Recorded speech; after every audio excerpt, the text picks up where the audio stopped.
Merhaba, ben Fadime. Kanalıma hoş geldiniz. Bugün sizinle çok sevdiğim bir örneği baştan sona adım adım sıra sıra ilmek ilmek anlatmak için karşınızdayım. Hazırsanız başlayalım. Keyifli seyirler. Bu örnek 20 ve 20'nin katı şeklinde kurulan bir örnek. Herkes kendi vücuduna göre bu sayıları belirliyor. 180 ilmek attım ve baştan ilk 2 ilmeğimi örüyorum. Hem başta hem sonda 2 ilmeğimiz olacak. Bunları dikiş için kullanacağız ve kenarı düzgün olsun diye yapacağız. 2 ilmekten sonra bir tane ajur için şişime ip attım. Ajur çalışması yaptık. Bir düz, 2 ters öreceğiz.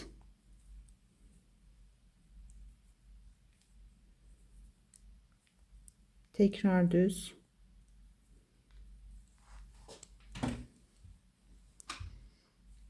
Tekrar 2 tane ters örüyorum.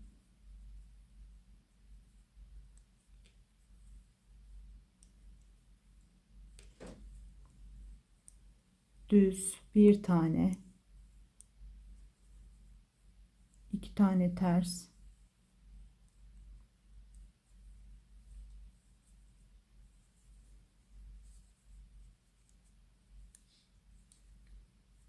Bir düz,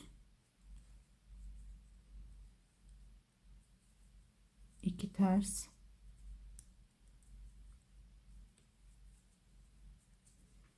Burada bizim süpürge örneğimiz için 19 tane ilmeğe ihtiyacımız var.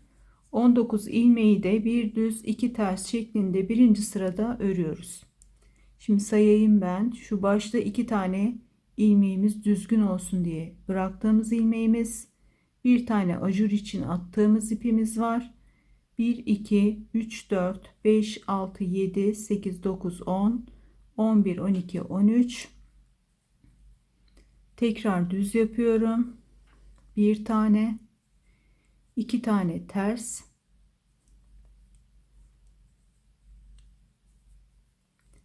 son parçayı örüyoruz. Şimdi bir düz, 2 tane ters, ilmek atıp direkt üzerine örgüyü kurduğum için birazcık bu noktada zorlanıyorum. Şurada katı ayrıldığı için sökmem gerekecek. 2 tersten sonra tek bir düz yapıyoruz ve ajur için ipimi yine şişime attım. Bir tane ilmek örüyorum arada. Tekrar ajur için ipimi attım ve aynı işlemi bir ters 2 düz şeklinde 19 tane yapıyorum. Şişimin sonunda yine 2 tane ilmeğim kalacak. Şuradaki şu üçgen olarak genişleyen bölümü araya bıraktığımız bir düz ile yapacağız. Örneğimizi yaparken ilk kez yapanlar eğer zorlanırım diyorsanız işaret iğneleri veya ilmek belirleyiciler kullanabilirsiniz veya ben şöyle bildiğiniz iplikleri düğümler atarak şöyle geçiriyorum. Burada ajur yapacağımı hatırlıyorum. Ajurumuzu da yapalım. Bir tane daha örneği de bu belirteçlerle yapalım. Bir tane ilmek yaptım düz. Tekrar işaretimi takıyorum. Tekrar şişimin üzerine ajur yapacağım ipimi attım. Bir tane düz,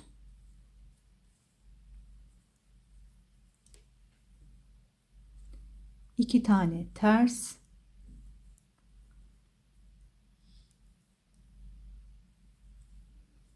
bir düz, 2 ters,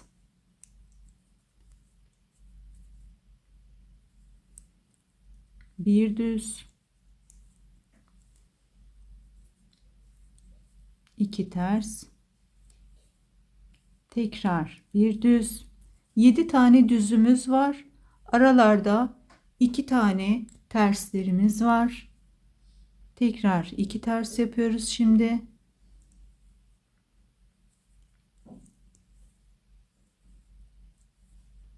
Tekrar düz yaptım.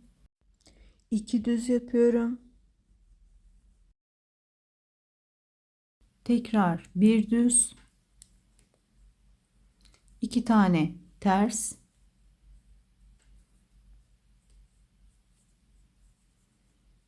Tekrar düz yapıyoruz. Ve beraberce düzlerimizi bir kontrol edelim.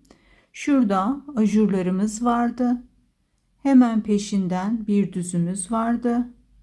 Düz, düz, 2, 3, 4, 5, 6 ve son düzümüzde burada yine işaretlerimizi takalım.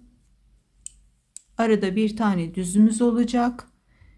Üst sırada ajurumuzu ters örerek tamamlayacağız. İpimi attım, bir ajur yaptım. Aradaki düzümü örüyorum. Bu aradaki düz 20. ilmeğimiz oluyor. O yüzden ilmeklerimizi atarken, kendimize uyarlarken bu ölçüleri 20 ve 20'nin katları yapmayı unutmuyoruz. Yine ipimi şişime attım ve ajuru oluşturmaya başladım. Şimdi buradan birinci sırada baştan sona hepsine işaret koyarsanız çok kolay olacak. Zaten 1-2 örnek ördükten sonra eliniz alışıyor. Bu işaretlere de gerek kalmıyor. İkinci sıradan itibaren bütün ilmeklerin yeri belli olduğu için işaretlere gerek kalmayacak. Bu sırayı tamamlıyoruz. İkinci sırada buluşuyoruz. Birinci sıranın sonundayım. 20 tane ilmek kurduk. Şimdi bir tane ajur atıyorum. Şişimin üzerine ipimi atıyorum ve sonda 2 tane düz örgümü de örerek sırayı tamamlıyorum. Bu sıradaki sayılar ve ajurlar çok önemli. Baştan sona bir kontrol etmenizi tavsiye edeceğim. İkinci sıramızda ise örgümüzün tersini yapacağız. Bu örgüyü ben lastiksiz bir şekilde başladım. Şu şekli, şu görüntüyü yuvarlak yuvarlak oluşunu çok sevdiğim için böyle başladım. İkinci sıramızda devam ediyoruz. Tersleri tersinden öreceğiz. 1-2 tane ters ördüm. Baştaki ilmeğimi örmeden aldım. Düzgün olabilmesi için işaretimi sağdaki şişime aktarıyorum. Ajuru ters örüyorum. Bir tane ters örüyorum. 2 tane düz örüyorum. Tekrar bir tane ters öreceğim. 2 tane düz öreceğim. Bir ters, 2 düz. Süpürge kısmında örneğimizin bir değişiklik yok. Tersleri tersinden, düzleri düzünden örerek gidiyorum. Bir ters, 2 düz ördüm. Tekrar bir ters, 2 düz örüyorum. Tekrar ters örüyorum bir tane. Tekrar 2 tane düz örüyorum. 19 ilmeğimiz tersler ve düzler yaparak geldik. Şimdi şurada ben işaretimi yine bu tarafa aldım. Şurada bir tane ajurum vardı. Hemen ajurumu tersten örüyorum. Arka sırada bütün ajurları ters örüyoruz. Geldik. Ortada bir tane tersim var. Onu örüyorum. Tekrar ajurumu tersinden örüyorum. Ve bizim 3 tane ilmeğimiz oldu şu noktada. Aynı şekilde bir ters, 2 düz. bir ters, iki düz, bir ters, iki düz, bir ters, iki düz, bir ters, iki düz, bir ters, iki düz ve bir tersten sonra bir ajur, ortadaki ters ilmeğimiz ve tekrar ajuru öreceğiz. Üçüncü sırada buluşacağız. Üçüncü sıramızdayız. Baştan yine bir iki tane ilmeğimizi düz örüyoruz. Birinciyi aldım, ikinciyi düz ördüm. Burada bir tane ajurumuz vardı. Onu düz örüyorum ve yeniden bir ajur oluşturabilmek için şişimin üzerine ilmeğimi atıyorum. İlk başta anlatırken işaret koymamıştım. Haroşadan hemen sonra işaretimi koyuyorum. Bir sonraki sırada daha kolay olsun. Ve yine aynı işlemi yapıyorum. Bir düz, bir, iki tane ters. Yine bir düz, bir, iki tane ters. Tekrar bir düz, iki tane ters. Bir düz,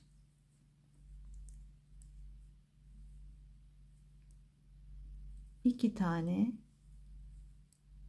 bir, iki, ters. Yine bir düz, iki tane ters yapıyoruz. Yine bir düz örüyorum. Bir, iki tane ters alıyorum ve süpürgedeki son düzümü alıyorum. İşaretimi şişime geçiriyorum. Sağdaki şişime bir adet ajur için iplik attım şişime. 1, 2, 3 düz ördüm. Ajur için yine şişime iplik atıyorum. Tekrar işaret ipimi sağdaki şişime geçirdim ve tekrar devam ediyorum örneğimi örmeye. Şurada işaretime kadar 2 tane düzüm vardı. Şu an 3 tane düzüm var. Şişin son noktasında şuradaki bölüme geldiğimde buluşalım. Sıranın sonuna geldim. Tekrar işaretimi sağdaki şişime aktardım. Evet, görüyorsunuz. Bütün şişlerim sağlı sollu çıkıyor. Burada yine şişime ipimi doladım. 1, 2 ve 3 tane düz ilmek örüyorum. Artık yavaş yavaş örneğimiz oturmaya başlıyor. Terste ne yapıyoruz? Hemen terse döndüm. İlk ilmeğimi örmeden alıyorum. Tersi ters öreceğim. 1, 2 ve 3 tane ilmeğim burada. Ajuru ters örüyorum. Ve şuradaki işaretimi yine şişime aktarıyorum. Artık bu işaretleri yavaş yavaş çıkaracağım ben, ama istiyorsanız ilk örneğimiz bitene kadar, süpürgemiz oluşana kadar devam edebilirsiniz. Bir ters ördüm. 1, 2,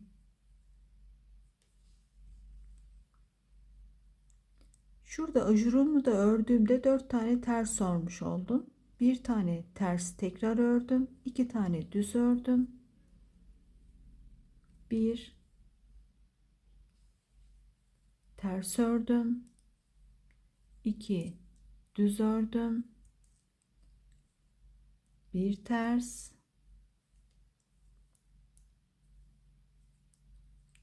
2 düz. Bir ters. 2 düz.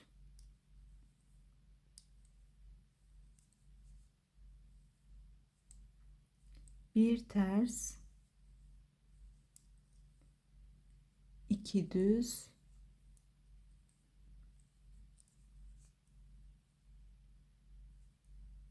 bir ters, 2 tane düz ve bir ters. Yine ajurumu ters öreceğim. Yerini belli etmek için işaretimi tekrar sağ tarafıma aldım. Ajurumu ters örüyorum. 1, ters örüyorum. 2, 3, 3 tane ters ördüm arada. Yine ajuruma geldim. Ajurumu da ters örüyorum. Toplam 5 tane ters örmüş oldum. Yine işaretimi sağdaki şişime aktarıyorum ve aynı şekilde örmeye devam ediyorum. Dördüncü sıramızda böyle olacak. Tersindeyiz şu an. Düzü bu şekilde, tersi bu şekilde. Dördüncü sıramız bittiğinde buluşalım. Geldik 5. sıramıza. Yine ilk ilmeğimi alıyorum. 2 düz örüyorum. 3, 4, buraya kadar düz ördüm. 4 tane düzüm var. Araya bir tane ajur için ip atıyorum şişimin üzerine ve ben artık yavaş yavaş şu işaretlerden kurtulmak istiyorum.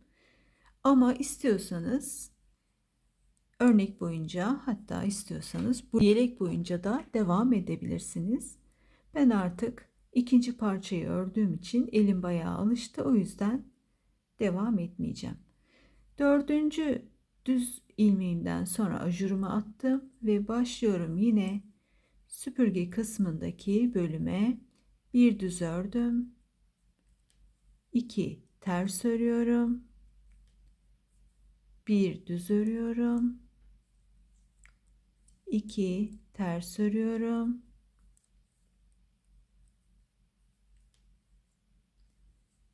Bir düz örüyorum. 2 tane ters örüyorum. Bir düz örüyorum. 2 ters örüyorum.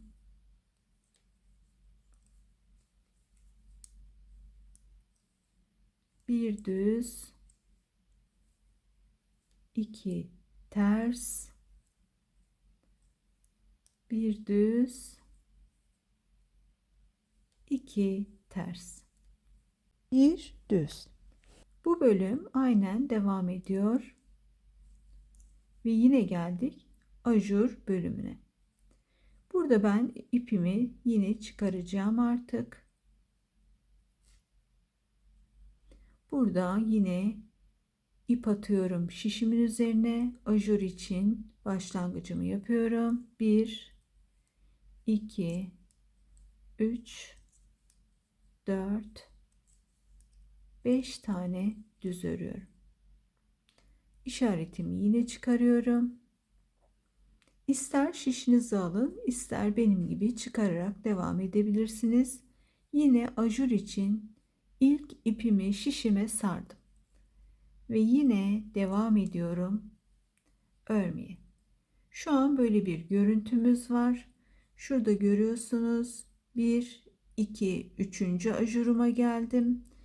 Buradaki aradaki bölüm üçgen şeklinde sağa sola doğru büyürken buradaki bölüm tek tarafa doğru büyüyor ve diğer sırada buluşuyoruz. 6. sıradayız.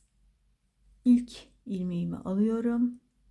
1, ikinciyi ters örüyorum. 3 ters, 4 ters, ajurumu ters örüyorum. Bu sırada tersi ters, düzü düz öreceğiz. Ajurları hep ters öreceğiz. Devam ediyorum. Ajurdan sonraki ilk ilmeğim ters. 2 düz, bir ters. Düzlerin üzerine düz örüyorum. 2 düz, tersleri ters örüyorum. Bir ters. 2 düz, bir ters. 2 düz, bir ters. İşaretlerimin hepsini çıkarttım. 2 düz, bir ters. Bir tane şurada işaretim kalmış. Onun içinden ilmek almışım. O da birazdan makasla keseceğim. Artık bu noktada örneğimiz daha belirgin olduğu için gayet güzel. Neresi ne olacak belli oluyor. Düzler düz, tersler ters. Ve geliyoruz. 2 düz, bir ters. Ajurumuzdayız. Ajurumuzu ters örüyoruz. 1 2 3 4 5 tane ters ördüm. Ajurumu da ters örüyorum ve aynı şekilde devam edeceğiz. Şimdi biz kaçıncı sıradayız? 6. sıradayız. 3. ajurumuzu yapmış bulunuyoruz ve 7. sırada buluşalım. 7. sıradayız. İlk ilmeğimi alıyorum. 1 2 3 4 5 ve hepsini düz ördüm. Hemen ipimi şişimin üzerinden atarak ajur için bir başlangıç yapıyorum. Bir düz, 2 ters örüyorum. Bir düz, 2 ters. Bir düz,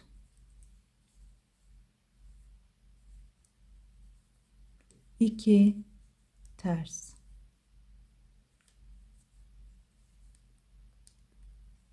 Bir düz, 2 ters.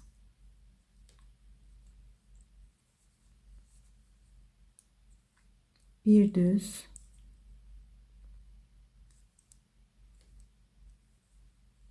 2 ters. Bir düz, 2 ters. Ve son olarak 19. ilmeğimi de alıyorum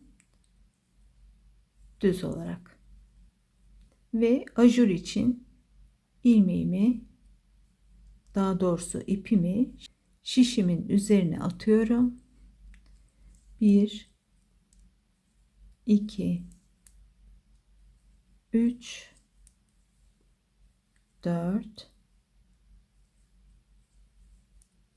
5 6 7 düz örüyorum ve yine ajur için ipimi şişimin üzerine atıyorum. Düz örerek yandaki süpürgeme başlıyorum.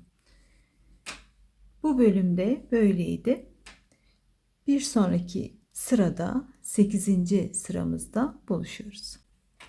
8. sıramızdayız. Evet, bayağı ilerleme kaydettik. 8. sıramız yine bizim örneğimizin tersi. Onun için ne yapıyoruz? Tersi ters, düzü düz örüyoruz. Ajurların hepsini ters örüyoruz. Şimdi yine gelelim. Birinci ilmeğimi aldım, örmüyoruz. İkinci ters, 3 4 5 ve ajurumu tersten örüyorum. Ters örüyorum. Bir tane 1 2 tane düz, bir ters, 1 2 tane düz, bir ters, 1 2 tane düz, bir ters, 1 2 tane düz örüyorum. Terste yanlış örmüşüm. Hemen burayı düzelteyim. Ben burayı yanlış örmüşüm arka tarafta. Olabilir böyle hatalar. 2 tane düz ördüm. Ters örüyorum bir tane. 1 2 tane düz, bir tane ters, 2 düz, bir ters ve geldik ajurumuzu tamamlamaya. Ajurumuzu ters örüyoruz. 1 2 3 4 5 6 7 ve ajurumuza geldik. Yine ters örüyoruz. Ortadaki üçgenimiz gitgide büyüyor görüyorsunuz ve diğer sırada buluşuyoruz. Geldik bir sonraki sıraya. 9. sıramızdayız. İlk ilmeğimi alıyorum.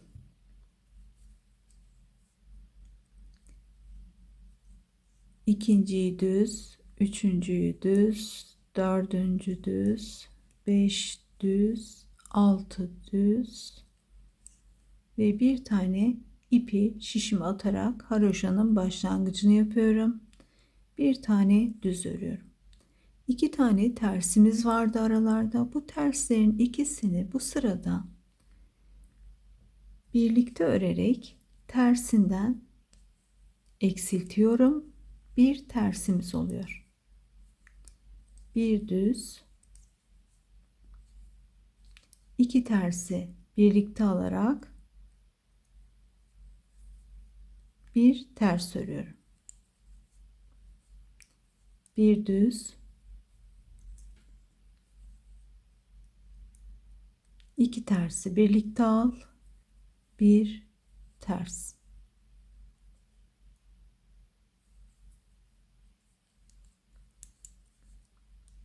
Bir düz,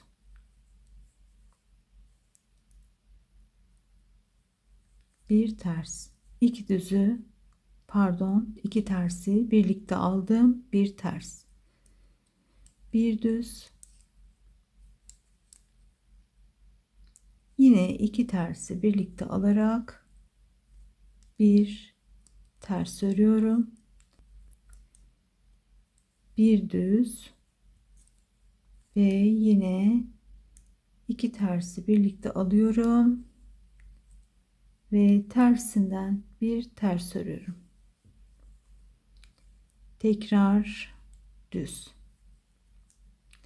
19 ilmeğimiz şu an 2 4 6 8 10 12 13 ilmeğe düştü ve yine ajur için ipimi şişimin üzerine attım. 1 2 3 4 5 6 7 8 9 tane düz ilmek ördüm. Tekrar ajur için ipimi atıyorum ve devam ediyorum. Yeni örneğimize. Bir sonraki sırada buluşuyoruz ve ajur sayımız şu an hemen şuradan sayalım kaça çıktı. 1 2 3 4 5'e çıktı ajur sayımız. Arkada tamamlanacak ve buluşuyoruz. 10. sıramızdayız ve bu sırada da tersleri ters, düzleri düz örerek devam ediyoruz. Bizim üçgenimiz gitgide büyüyor. İlk ilmeğimi örmeden alıyorum yine. 2 3, 4, 5, 6 ve ajurumu ters örüyorum. 6 tane ters ördüm. Ajurumu da ters ördüm. Ve daha sonraki ilk ilmeği de ters örüyorum. 2 tane örerek birleştirdiğimiz düz ilmeğimi düz örüyorum. Ters,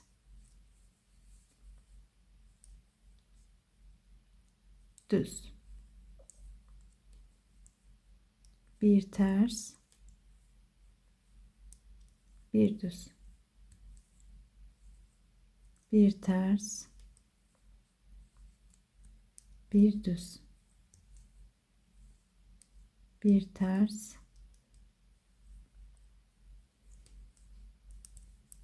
bir düz. Bir ters, bir düz ve bir ters. Ajuruma geldim. Ajurumu ters örüyorum. Ve daha sonra 1, 2, 3, 4, 5, 6, 7, 8, 9 ilmek ters örüyorum. Ajurumu yine ters örüyorum ve yan örneğime geçiyorum. Bu sıramızda böyle olacak. Bir sonraki sıramızda buluşuyoruz. Geldik 11. sıramıza. Böyle bir görüntümüz var. Örneğimiz yavaş yavaş daralıyor. Süpürge şeklini almaya başladı. Yine ilk ilmeğimizi örmeden alıyoruz. İlk kez örgü videosu seyredenler ve yeni başlayanlar için şunu göstermek istiyorum. Örmeden almamızın nedeni şuradaki görüntümüzün düzgün olması. Burayı öre öre aldığımızda burada bir marullanma ve girintili çıkıntılı bir görüntü oluyor. Şuradaki ipimi de toplayarak alıyorum.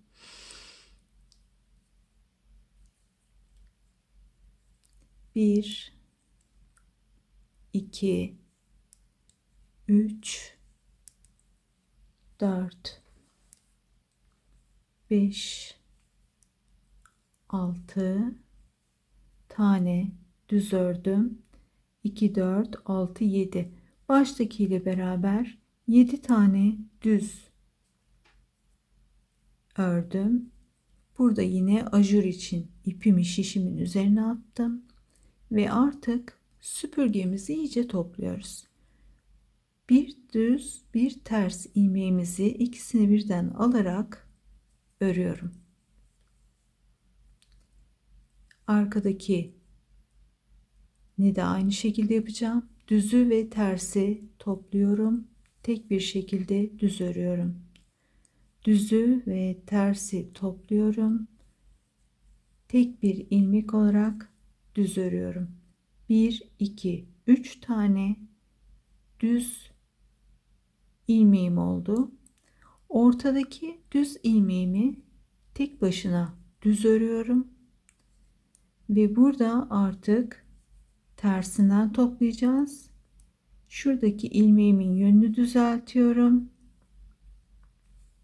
Tekrar şişime taktım. Ters ilmeği de şişime taktım. Bu ikisini şöyle çaprazdan girerek ikisini birlikte örüyorum. Burada tekrar ilmeklerimin yönünü düzelteceğim.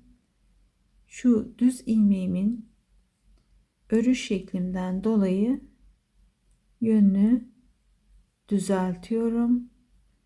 Bu iki ilmeğimi çapraz bir şekilde girip düz örüyorum. Tekrar burada ilmeğimin yönünü düzeltiyorum. Çevirdim, şişime taktım. İkisini de şişime takıyorum ve çapraz bir şekilde girerek düz örüyorum. Ve burada yine bir ajur için ipimi şişimin üzerine attım. 1 2 3 4 5 6 7 8 9 10 ve 11 tane düz ördüm. Yine ajur için şişimin üzerine ipimi attım. Yandaki süpürgeye geçiyorum. Hemen hatırladım. İkisini bir alacaktım. İkisini bir alıyorum. Üçüncü sefer ikisini bir alıyorum ve düz örmeye devam ediyorum. Ortadakini tek başına düz ördüm. Burada ilmeğin yönünü değiştireceğim. Hemen yeniden şişime dizdim ve çaprazdan girerek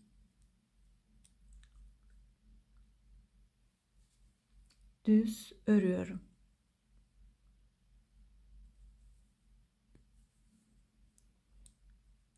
Yine aynı işlemi yapıyorum. İpim 2 kat moher, ince moher. Arada da kendi renginde incecik bir simi var. Biraz zorlandım. Çaprazdan giriyorum ve düz örüyorum. Buradaki bu çaprazdan girerek düz örmemin nedeni de tam ortadan sonra örgümüzün daha güzel görünebilmesi. Hep aynı yönden aldığımda örgü sanki kaymış gibi oluyordu. O yüzden öyle bir deneme yaptım. Şimdi hepsini düz ördükten sonra ajur için tekrar göstereyim. İpimi atıyorum ve bu ortada 11 ilmeğe kadar büyümüş olan tek bir ilmeğimiz vardı. Oradaki üçgenimizi örmeye devam ediyorum. 11 ilmek ördükten sonra ajur için ipimi şişimin üzerine doluyorum ve devam ediyorum. Bir sonraki sırada 12. sıramızda buluşuyoruz. 12. sıramızdayız ve artık son sıramızdayız. Bu sıradan sonra örneğimizi yeniden nasıl kuracağımızı göstereceğim. Şimdi size yine ilk baştaki ilmeği örmeden aldım. Önde her ilmeği düzden ördüğümüz için yine tersinde de tersten örüyoruz. Ajurlar da dahil tersten örüyoruz ve artık bizim ortada 19 ilmekle başladığımız süpürge kısmı önce 13'e düşmüştü. Şimdi 7'ye düştü. 7'sini de tersinden örüyoruz. Ve yine ajur bölümüne geldik. Ajurumuzu yine tersten örüyorum. 1 2 3 4 5 6 7 8 9 10 11 tane ilmeğimiz var üçgen kısmında. Ajurlar hariç, onları da sayarsak 13 tane ilmeğimiz var. Ve yine devam ediyorum tüm sırayı tersten örerek bitirmeye. Yeniden örneğimizi kurduğumuz 13. sırada buluşuyoruz. Evet, birinci örneğimiz oluşmuş durumda. 1 2 3 4 5 6 tane ajurdan ve 13 tane ilmekten oluşan bir üçgenimiz var ve burada da ilmek ilmek dokuduğumuz bir adet süpürgemiz var. Şimdi 13. sıramızı yapacağız ve bu sıra En az şu ilk sıra kadar önemli. Çünkü burada da bazı püf noktalarımız var. Hemen 13. sıramızı yapalım ve size detayları anlatayım. Başlıyoruz. İlk olarak birinci ilmeğimi örmeden alıyorum. İkinci ilmeğimi düz örüyorum ve bir ajur için ilmek attım şişime. Bir düz örüyorum. Bir, iki tane ters örüyorum. Bir tane düz örüyorum. İki tane ters örüyorum. Bir tane düz örüyorum. Bir, iki tane ters örüyorum. Sesim de gitti bu arada. Gecenin üçündeyim, dertlerin en gücündeyim adlı şarkıyı içten içten söylüyorum. Gerçi saat 5'e geliyor ama ben bu şarkıyı söyleyeyim. Bir düz örüyorum. Bir, iki, ters örüyorum. Bir düz. Bir, iki, ters.